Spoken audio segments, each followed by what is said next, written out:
Hello and welcome, folks, to another exciting week of the WSSEA Esports. That is the Washington State Scholastic Esports Association. Of course, I'm FBI Tugboat, joined with me, as always, Hot Sauce. Hot Sauce, how the heck you feeling? Hey, feeling great. Excited to be back in the booth with you here as well. We've got two teams that have remained undefeated through these first 6 weeks. So I think it's going to be an exciting best of three, a short one in Overwatch, whereas you win that first map, but you're already at map and series points. So always great to start off on the right foot, but I'm excited to see what Lake Stevens and Nooksack Valley have to offer here today. Very, very excited. I have two guaranteed facts for you folks. First, that both of these teams are undefeated, and second, that one of these teams will be exiting about an hour here with their first loss of the WSSEA season. First, folks, I want to say we got to keep the lights on. Hey, everyone, we want to give a huge shout out to Zotac Gaming for powering today's stream.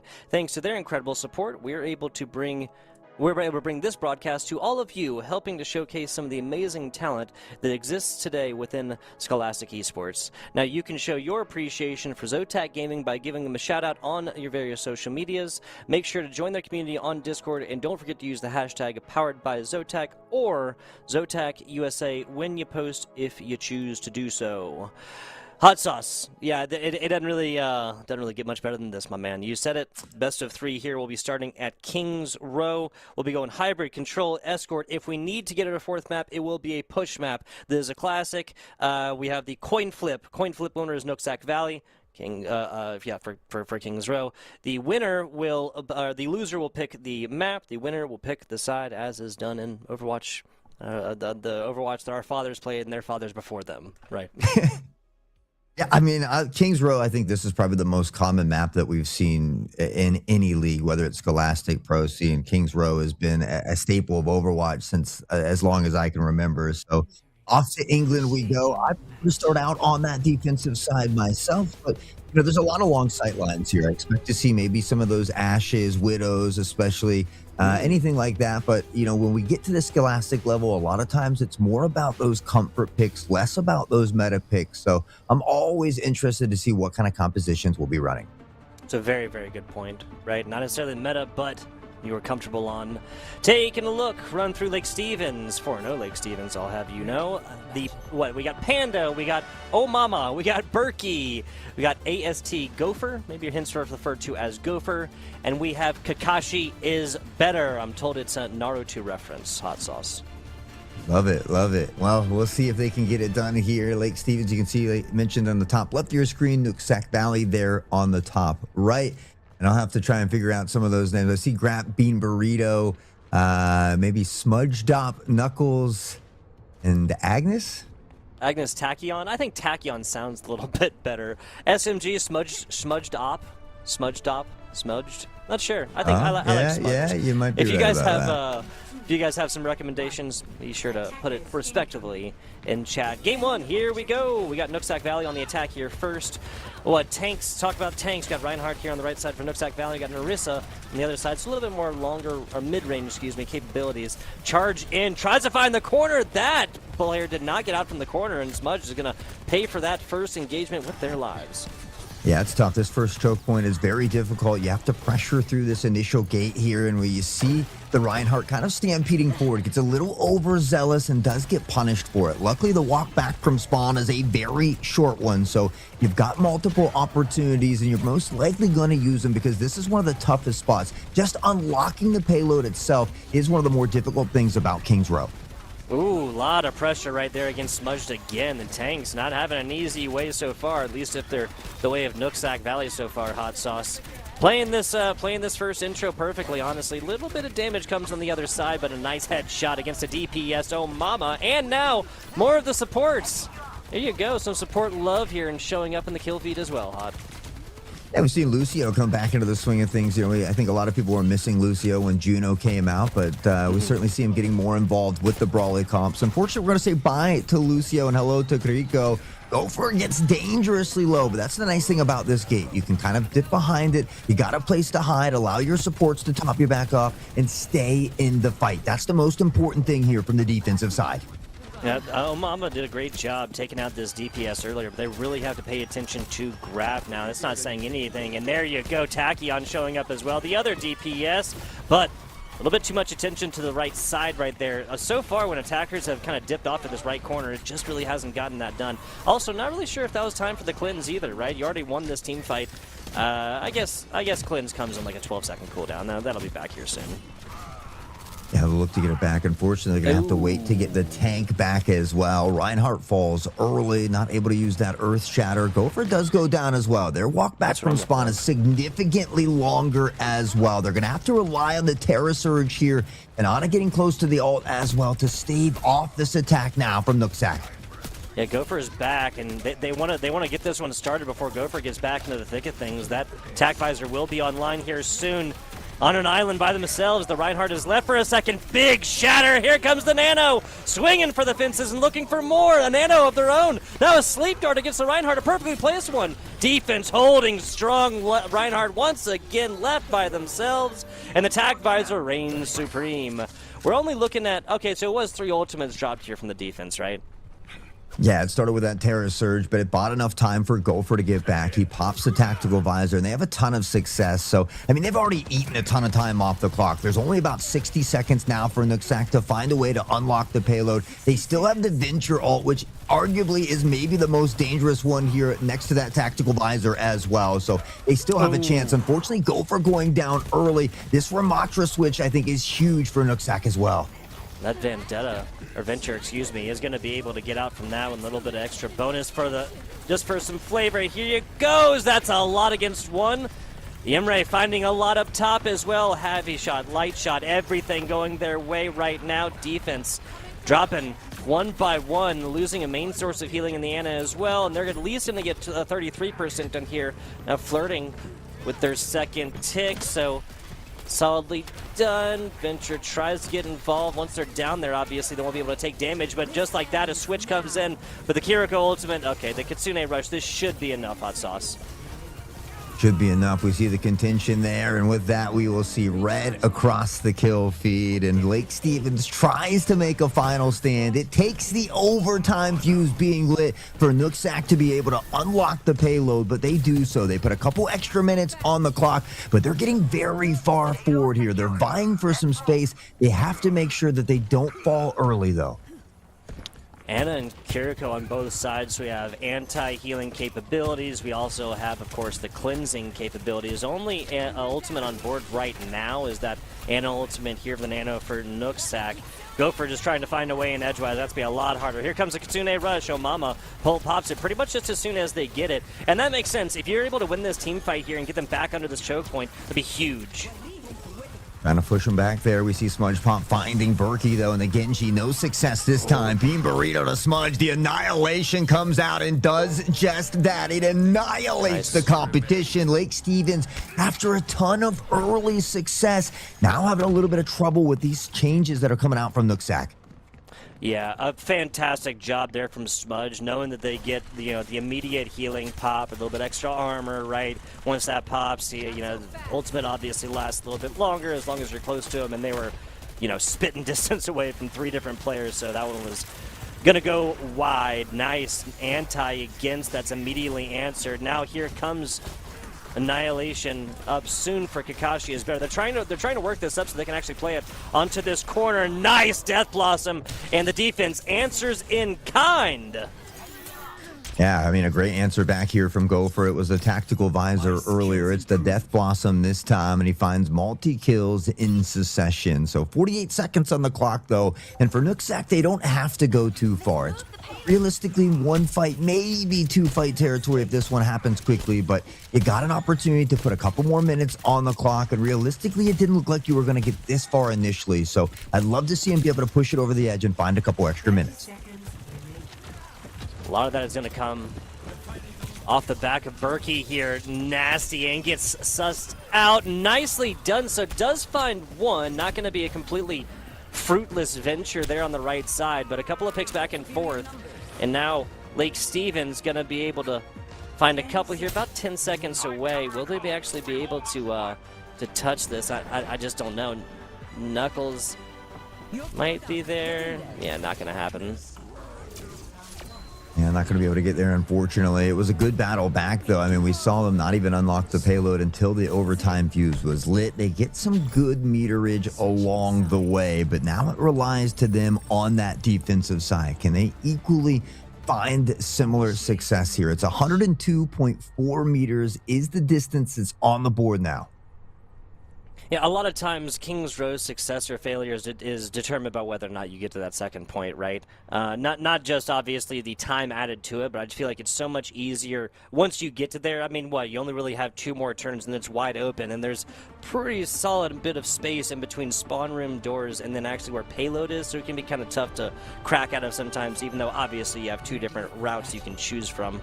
Taking a look at this, take a look at the defense as of right now. I mean, hey, the Ramatra worked earlier. Why would you do anything else? I mean, we're going to see Kakashi go to the Ramatra here from the attacking side as well, away from the Orisa, and they're comfortable making some changes. I mean, from Gopher to Berkey, everybody really swapping up the composition here on the Lake Stevens side. So you feel like they're very comfortable on this map. It seems like they've got a game plan. We'll see if they can get it over the edge now. It's going to take one heck of an early stand here from Nooksack Valley. You feel like if Lake Stevens unlocks this payload early, has 4+ minutes or so to work with, they should be able to get to at least that second checkpoint. Yeah, and getting there will be a victory for Lake Stevens if they get there, of course. Little Ramatra on Ramatra. Lifeweaver going to take to the skies here, maybe just to get a little bit of a better look at everything. And honestly, I'm not against that whatsoever, especially going back to the point that you made earlier about how mid-range damage, you know, like the Soldier 76 earlier, right? Like the Sojourn as well. Oh, Mama dropping really, really early right here. Offense getting super aggressive. I mean, we saw Nooksack take probably 60 seconds or so before they even really push across that initial choke point. They're going right to it, this offense is. Yeah, I mean, sometimes you got to try to match that aggression with aggression here. And we saw Lake Stevens with a great hold initially, but they're trying to power through here, get in toward that back line, create a disruption, find an early pick. Unfortunately, it's Gopher that falls first. It's a bit of plaid stripes in the kill feed as Grap on this Junkrat is having big success. And without Kakashi, without that tank, they need to find a way to regroup, reset, and attempt again while you still got 3 minutes to work with. Great job from Nooksack getting toe onto point right here. That was pretty close to that first tick. Obviously, once you hit first tick, that progress cannot be reduced. Grap, fantastically done. Little DPS duel, and they're going to come out on top here with or without the assistance of their trap. Now trap set right on corner. This is perfect. Almost gets to it. I think actually Kakashi is better. Might have gotten that in just to the last second in between. No, it's still up there. Excuse me.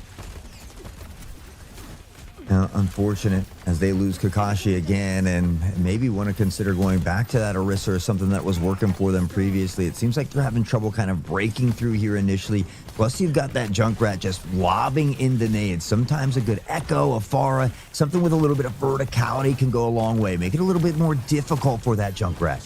And speaking of that, Juno's getting up there. Here comes the Annihilation. There's 2 of them. Is that going to answer on the other side? No, that is going to be an ultimate, though. Juno tosses this one. Couple losses, but this is mostly just off the back of ultimate damage from Grap there from their Riptire.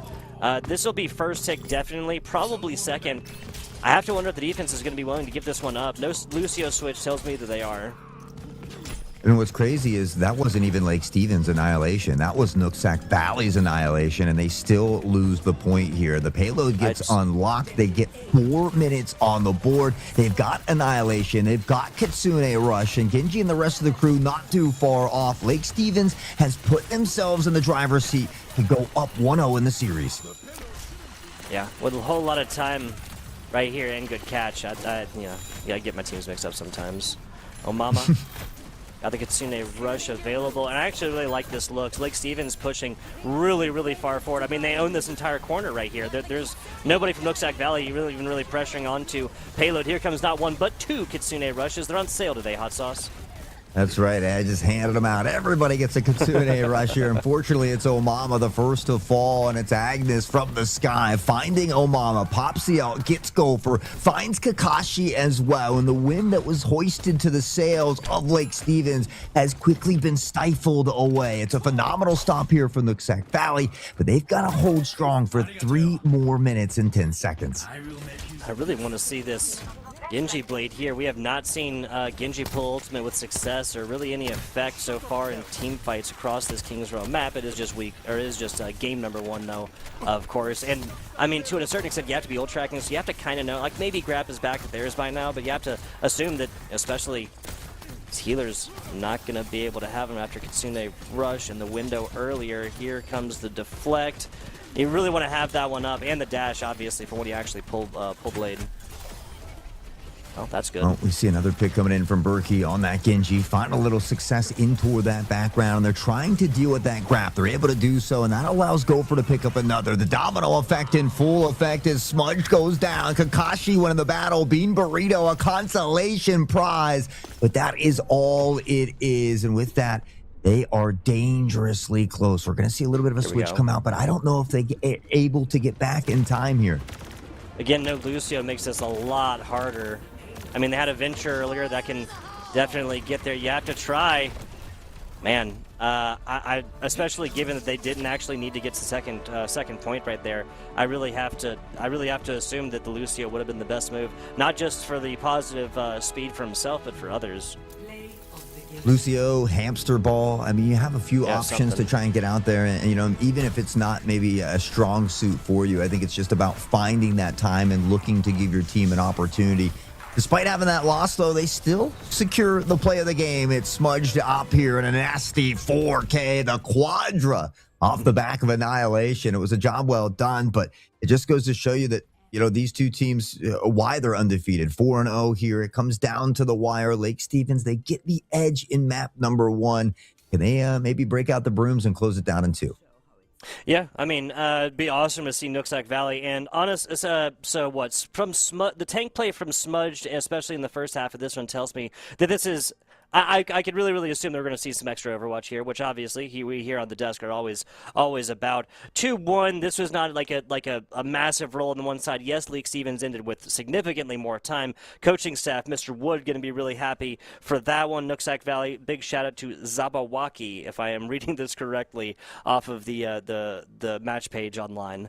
I always want to give our Esports Scholastic coaches, big shout out, right? These are individuals that give up a little bit extra of themselves and of their time to help out Scholastic Esports and these young people to go forth and have amazing opportunities that may or may not existed 20 years ago when Hot Sauce and I were around their age. No more soapbox. So we'll hop on into this next one. We're looking at Control next. Options are Route 66, Circuit Royale, Rialto, Dorado, Watchpoint, Gibraltar, Stromboli Monastery, Havana, and I just read out all the escort maps. I was going to say, those are Midtown, Blizzard Portal. Wait, sorry. Busan, Ilios, Antarctic Peninsula, Oasis, Nepal, Lijiang, and Samoa. I have not been on my casting game today here, Hot Sauce. I called the wrong team earlier. Now just reading things off the list wrong. My goodness. Yeah, that list is slightly confusing because I've made that exact same mistake only a few weeks ago, I think, when I was here with Orbital. So no harm, no foul, my friend. It happens to the best of us, but you know, I would love to see Nooksack able to come back. I got to say, I love the name Zabawaki for a coach. I think that's great. Coach Woods, I've caught some of his personal streams over on the Lake Stevens side.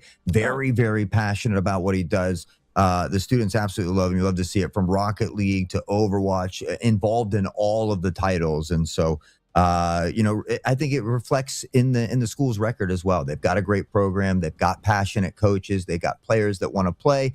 And so we see two teams that are undefeated. Regardless of the outcome here today, I think everybody can hold their heads high, but I wouldn't be surprised if maybe we see a championship with these two teams again.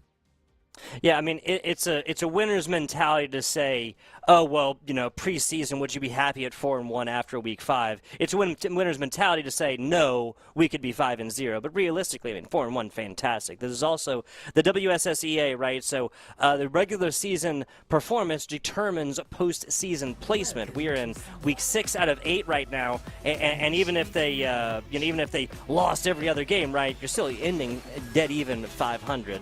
Let me move it on along here to Samoa. A rather picturesque map it is, Hot Sauce. Samoa, yeah. I mean, I feel like you almost have to play Maga when you're here. It's very fitting, yes. the lovely beach. I'm trying to take a look at I love the scenery here. Shout out to the Observer, but there is one of these sub maps for whatever reason I just struggle to win on. I do like the series of maps as a whole. But the one here on the beach with the open center, for whatever reason, it gives me a tough time.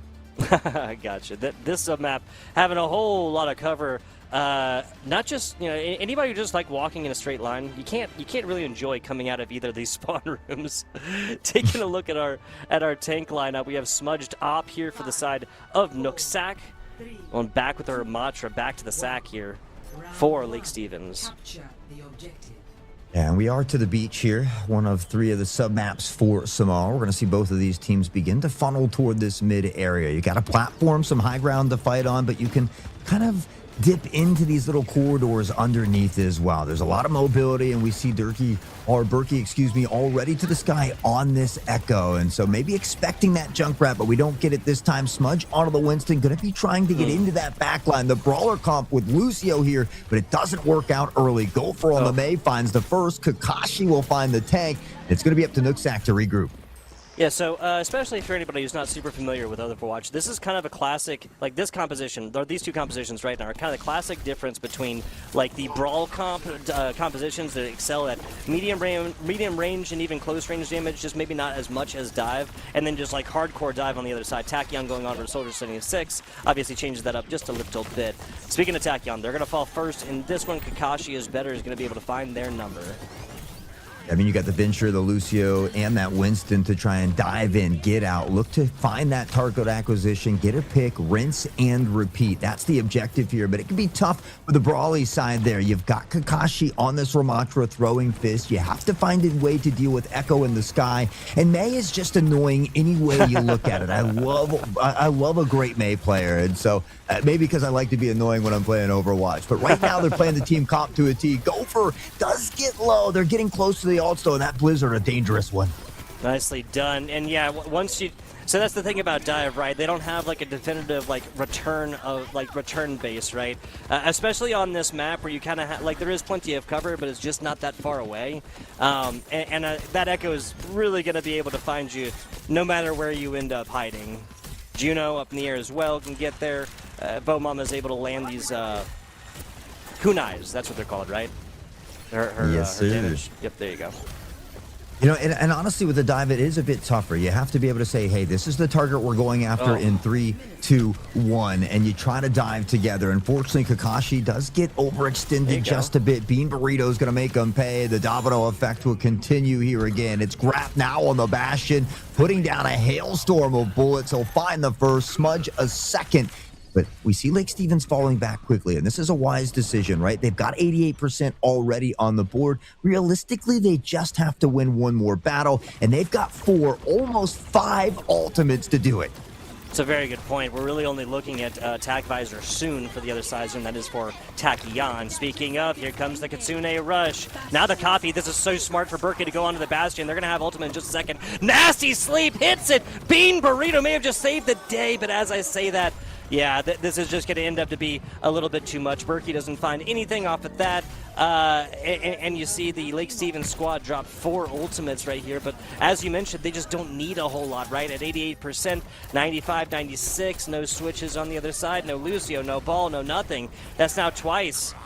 Then we're not going to be able to get back to Point Nooksack Valley, and they're not even really going to attempt to, unfortunately, Hot Sauce. Yeah, you know, and that was the nice thing about Lake Stevens having such a good early hold, right? You get anywhere above that, 85% mark, especially on a map like Samoa on the beach side where that is a long walk back.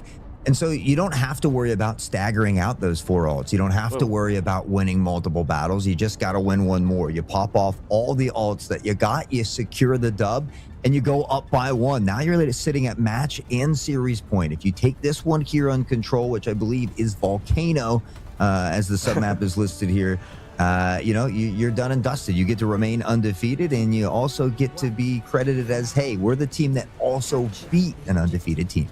Absolutely. Volcano here, I'd say the magma inside is...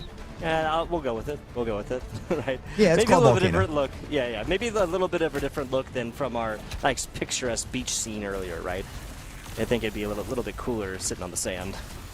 Yeah, from the beach to the volcano. Maybe we'll get to downtown if Nooksack can find a way to win this one here. But Not too many swaps just yet. Agnes onto the Soldier could be great. Bean Burrito has been phenomenal on the Ana, does a great job of targeting Berkey early to get them out of the way, which means Pharah goes down as well. There's no mercy here, which makes that a bit tougher for these two Sky high-flying characters. Kakashi, everybody's going to kind of fall here as well, and it's going to be up to Lake Stevens to reset. This is great for Nooksack because prior it was Lake Stevens with a ton of early percentage. Nooksack gets it first here. I do love this switch onto Freya. She really does excel, specifically on the sub-map. Like, she just has so many different areas that she can go in and get solid shots in, headshots, or not. Can I have a split look here from Nooksack? Okay, even just trying to get through here is going to be difficult when you have this this Junkrat, right? I mean, you saw why. But as I say that, Berkey showing up in the kill feed, already halfway to ultimate, finding even more value than I thought they were going to. Oh, last shot missed. Grabka gets out. They might be able to mount a counterattack here rather quickly. Yeah, I mean, they get 30-some% on the board. Lake Stevens is able to battle back. Wrap onto the Junkrat. Won't have to worry about the Pharah or the Echo at this point in time as the swaps and changes have come out. You still got Juno to deal with, but Kakashi nearing that annihilation. Bean Burrito going to need a big play here again. Kiriko in the back. You have to assume, there you go. There's the Kutsune rush. Berkey, oh my goodness, finds it afterwards. A little bit of back and forth. These tanks are just going at each other, man. There's two.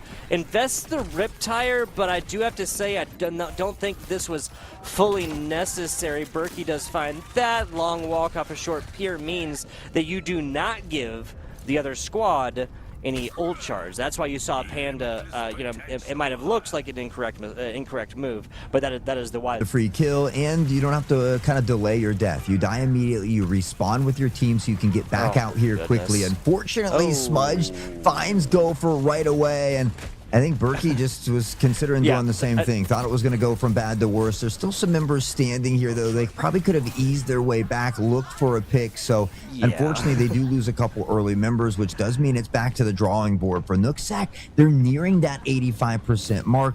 They've got a couple ults on board as well. They now are kind of finding in this position they want to be in. They're kind of in that driver's seat, so to speak. Yeah. And just a bare misplacement. I'm not being negative, but just because we were talking about it beforehand, I do believe that Berkey was not meaning to do that, especially with how much medium range capabilities this character has. Here comes the ultimate. No, immediately Bean Burrito setting up the anti-aircraft actions. I love it, dude.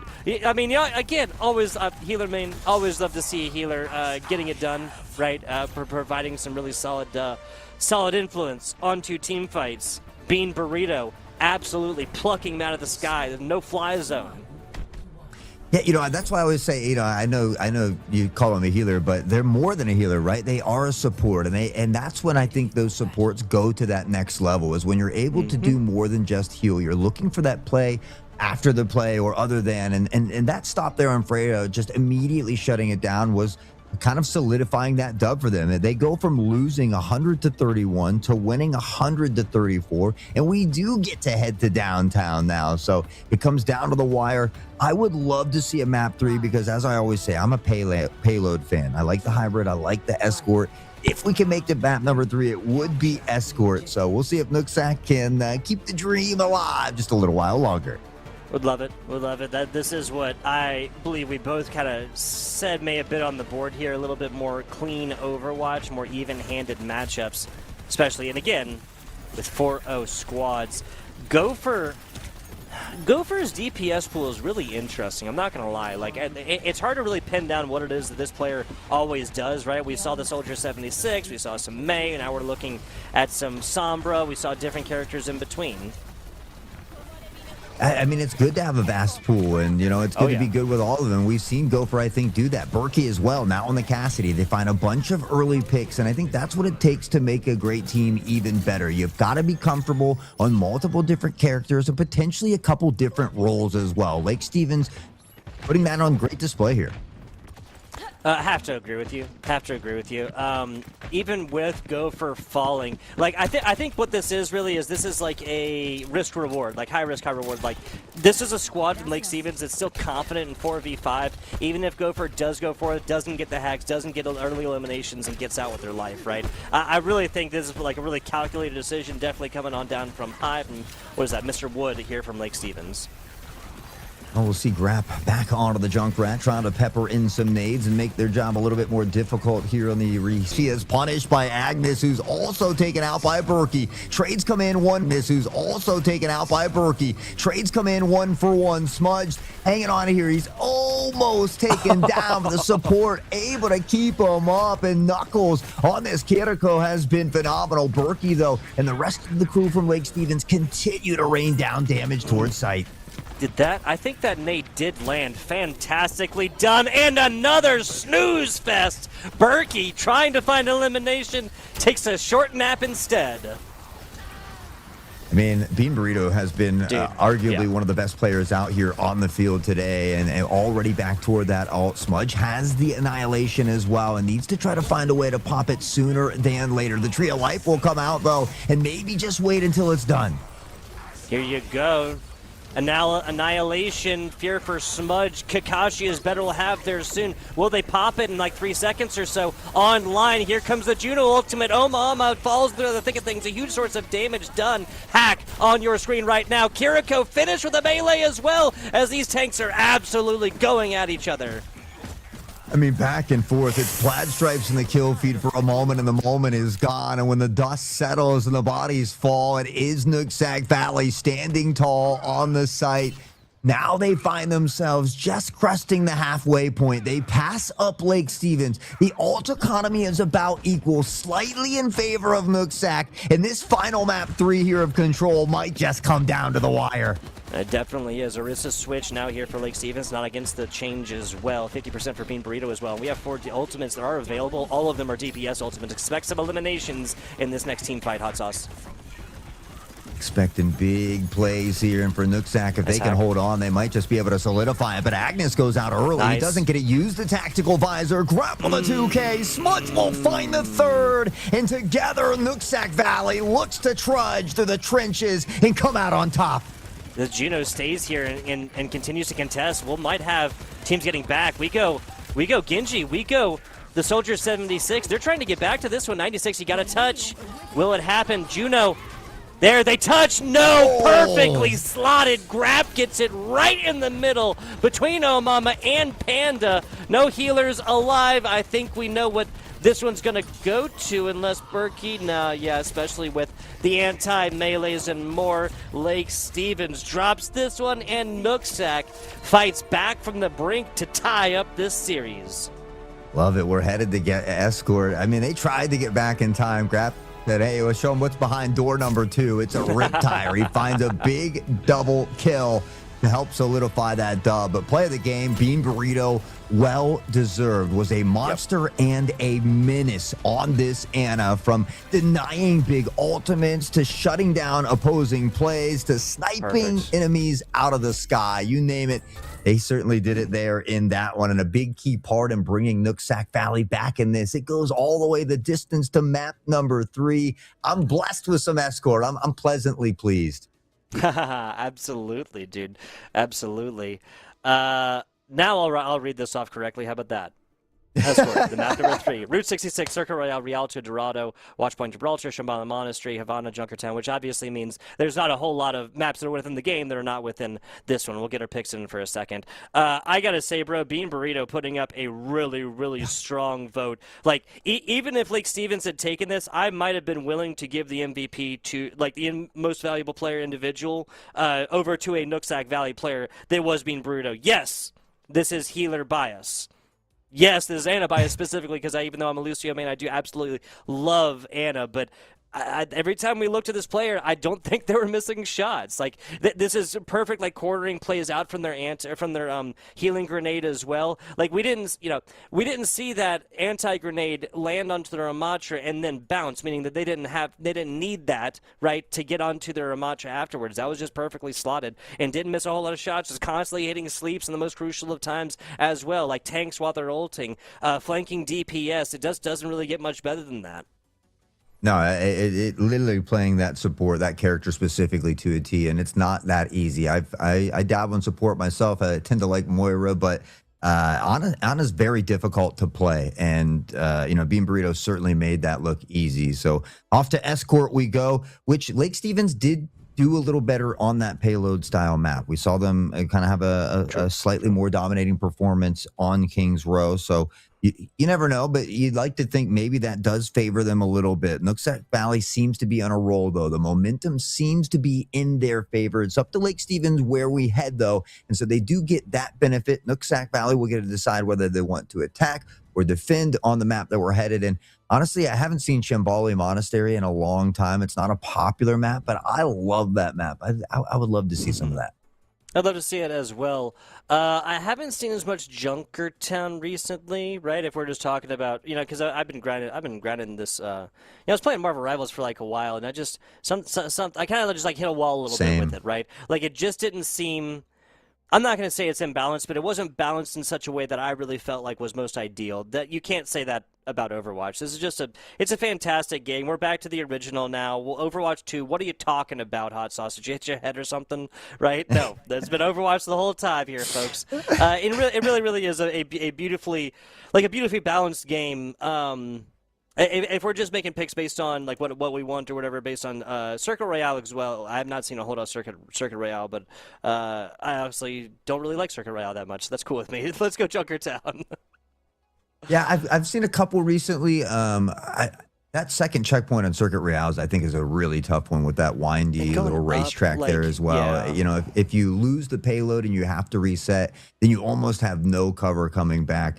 I know we got to see a little bit of Dorado the other day, maybe in a different league that I was casting, but Route 66, I think, is another popular one. Junkertown, I kind of have to agree. It's been a little bit of a time since I've seen that.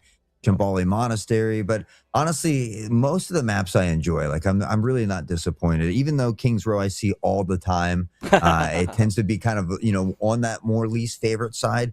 The students are comfortable there. They always play really, really well there, and so Kings Row always breeds very competitive matches. So I'm always happy to see it as well. Yeah, it's just a really well-made map, like, overall. I think most people can appreciate the significant change. I mean, the hybrid game mode is just really good in general, I feel like. A little bit of control, a little bit of pushing the payload, like more quintessential Overwatch, right?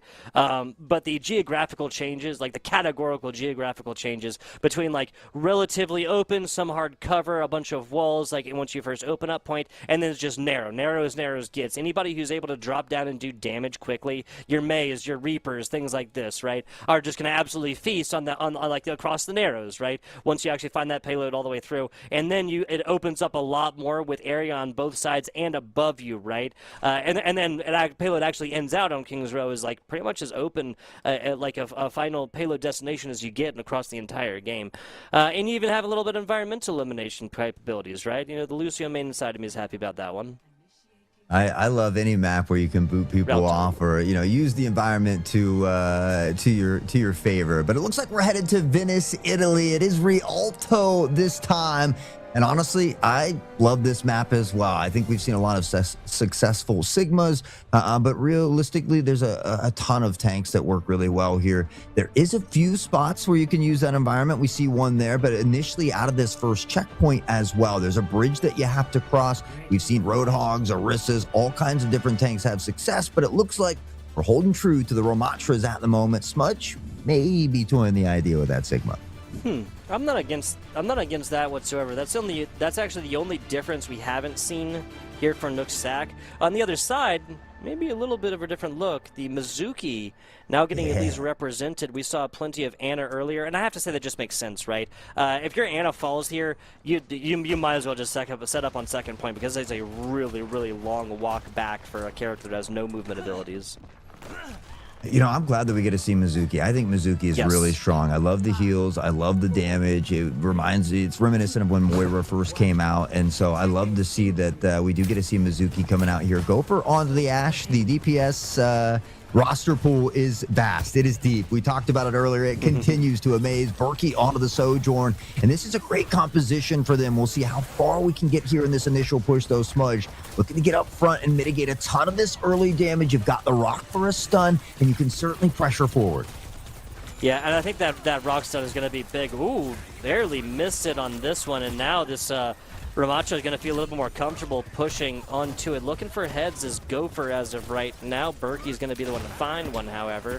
Second DPS done as Tachyon continues to be either really make or break in first team, like the initializing team fights, right? Either they find a lot, or they're going to be the one to fall first for their squad in team fights.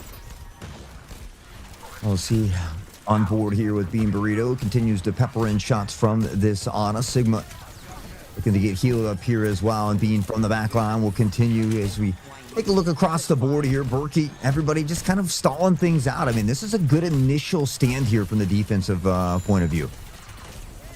If Bean can get an anti through that open doorway right there, well, you don't have to philosophize about his grab falling here and early. DPSs for the side of Nooksack to be the first to fall in both of these team fights, and maybe a slower offensive push. I mean, they got around corner, but here comes the Kitsune rush.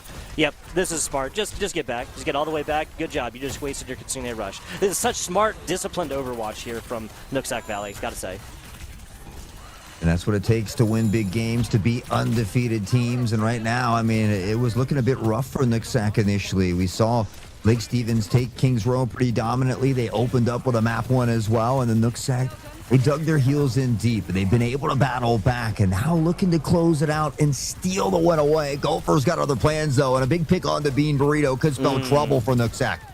I like the idea, the immediate disengage, and then you whip it around to the other sideline, try and get it done through here. But you have to realize you're trying to get this done with Berkey, with Gopher, right down the middle with Kakashi, able to block a lot of that damage, and then you have the kunais and everything the Mizuki can throw you, not even counting their hindering, right?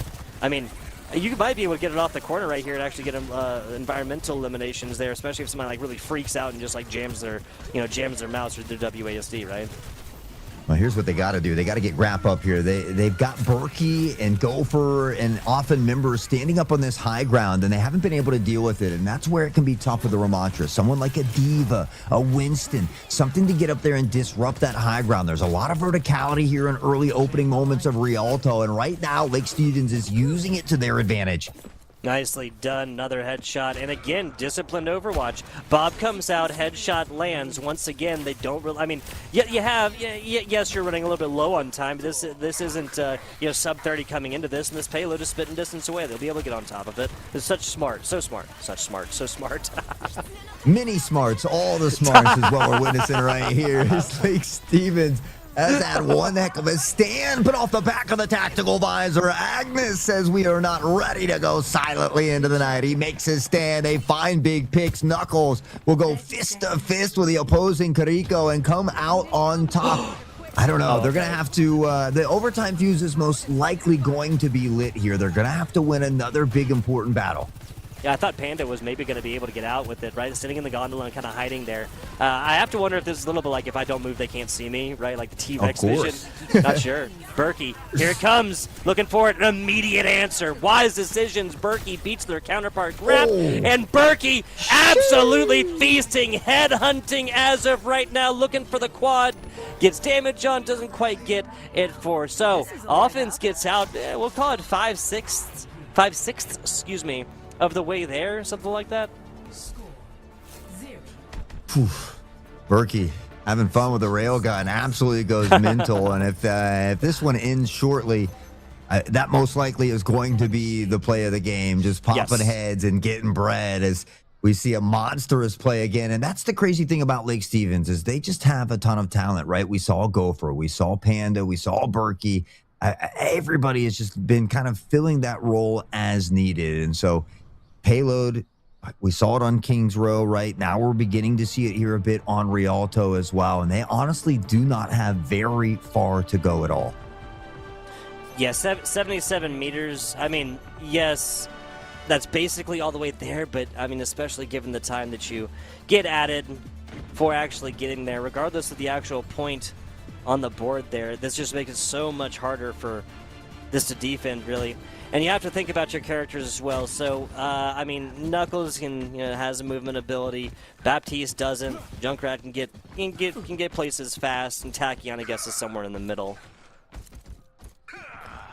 Yeah, I mean, they do it from the defensive side here, so it's not a bad setup. I just want to make sure they're using the high ground like Lake Stevens did, because you look at Lake Stevens' composition, and they don't really have a lot of capability of knocking people off the high ground either, other than that Sojourn or maybe tossing some dynamites up in toward that window. But they've got to use that same style of verticality here if they want a fighting chance. They're just going to give up first checkpoint. This is completely free so far. Do they get over the other side? No boop capabilities, nothing. Do you have an Alari on the other side, so that should increase the damage capabilities for what these healers can put out. Panda, obviously not really having a whole lot of problems with that in the first couple of games, though. Bastion, I do love this one. This should help for this chokehold as well. Turns the attention on high. And actually sends that one back. I believe that might have actually started the burning there from the teammate. Almost gets it, but Smudge Pop is going to be the first to fall. Agnes or Tachyon, whichever, down as well. Offense is a-rolling right now. Hot sauce. Yeah, I'm surprised they give up that bridge for free. I mean, you don't have much room to go. You need to pressure toward that bridge. You need to use the high ground. Instead, they give it up, which means the high ground is given up. They're able to get up into both of those buildings. It causes, a ruckus for Bastion. He can't focus on the checkpoint or the choke point. He's got to focus up top. And for Lake Stevens, they walk it on in with ease. So what was a very, very close back and forth battle, some tug of war, ends up being a favorable Lake Stevens third and final map. They'll remain undefeated here in season 2026 as they go to 5-0. For Nooksack Valley, they're back to the drawing board. They only fall to 4-1 though, and they're still sitting very high up for seeding.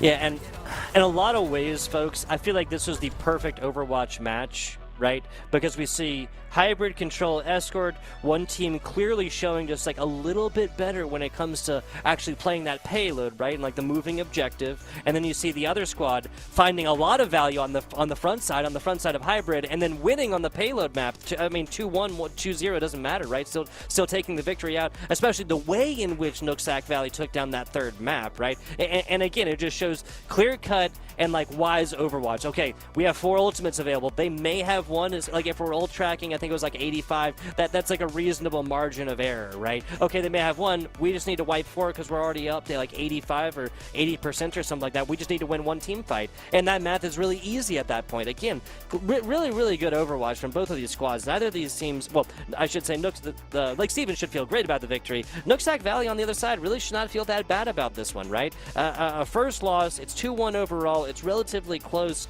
within the first map, and the second one was just, I think we both pointed it out. Once they only get a little bit of distance, the decision to not hold on to bridge, which is like the first real test on this Rialto defense, kind of set this up for like just the snowball effect, right? Starts with a little problem, turns into a much bigger one. That's why it's important to have that deep roster role there, and a good sense of map knowledge on various different maps. Luckily for Lake Stevens, they win map 1. So even if they lose map 2, then they get to decide where they go for map 3. So you get a little bit of that kind of in your corner, that home field advantage, if you will. And so it just seemed like Nooksack wasn't quite prepared for Rialto. They didn't use that early high ground that we saw Lake Stevens take advantage of. They certainly seemed a little bit more comfortable in Rialto. And in a best of 3, it's tough, especially for a series like Overwatch. So again, I wouldn't be surprised if we see these two teams clash again. I hope it is in the postseason where it is a best of 5 or a best of 7, and you really get to test, both teams to maximum potential. Yeah, like really go the distance right there and see how, your push and clashes would go, in say a best of 7 or what have you. That said, I want to give a shout out here to LANFest. This broadcast, in fact, is part of LANFest's Scholastic Esports program. That's a program that supports this league and many, many others in other great states. Since launching, LANFest has delivered over 300 broadcasts to Scholastic leagues in Washington, Indiana specifically. specifically. That number is much, much higher now because we started reading that one at the beginning of last semester, Hot Sauce. We provide these broadcasts free of charge to the leagues, schools, and teams we cover, and your generous donations do, of course, help to make this possible. Every $200 raised, in fact, covers the operating costs for one of these regular season broadcasts. If you appreciate our work, scan the QR code on your screen and donate today if you so choose. Hot Sauce, like I said, man, this was some really, really great Overwatch. Shout out to all the players involved. Shout out to Mr. Wood over there, Lake Stevens. Shout out to Zabawaki there for Nooksack Valley. There's only like a couple of very, very easily rectifiable mistakes that I could identify from either of these squads or like Nooksack Valley that we were talking about there towards the very, very end. That was just like, you know, if you just do there's one tiny thing differently, it's a coin flip. We're still watching, we're still commentating this Overwatch match, man. Like, really, really good, man. This is some of the better Overwatch I've gotten to cover in a while, so I really appreciate it. Yeah, and I think it resonates with those 4-0 records, you know. So Nooksack Valley, they'll get back to the drawing board. I no doubt in my mind we'll see them again. I look forward to seeing these two Titans clash once more. But a short but sweet day for us, as always. Before we get going, though, we got to thank all the wonderful people that we've got behind the scenes, not just here at WSSEA, but at Landfest as well. Connie, Taylor, both always producing such a wonderful stream, the observing, you name it. They make our job so much easier, so we certainly appreciate them. And, of course, everybody hanging out with us in chat, from the parents, the teachers, to the students, we certainly appreciate each and every one of you. Make sure you hit that follow button down below. It's a free and easy way to help out so you don't miss out on all the action, including Super Smash Brothers, I believe, happening tomorrow, same time, same place. My name is Hot Sauce, the handsome man, absolutely beautiful. Please enjoy the rest of your evening.